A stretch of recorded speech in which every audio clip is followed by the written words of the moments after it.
Oui, en fait, il y a des dénominateurs communs. Donc, chez des personnes qui ont une maladie auto-immune active, il va toujours y avoir cet intestin poreux. On va toujours retrouver, en tout cas dans la littérature scientifique, on a toujours retrouvé cet intestin poreux. On a toujours retrouvé des carences nutritionnelles, un dérèglement immunitaire, l'aspect génétique. La génétique rentre en jeu, mais elle représente que 30% des éléments déclencheurs. Donc en réalité, 70%, tout le reste, on peut le contrôler. Donc ça, c'est les dénominateurs communs.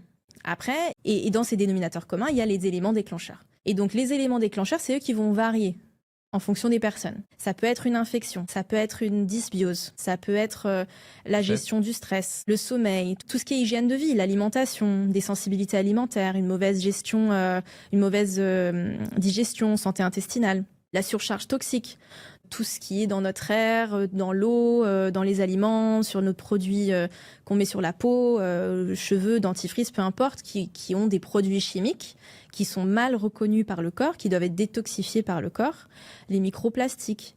Tout ça, ça vient dans les éléments déclencheurs, mais les éléments déclencheurs, on n'en a jamais qu'un.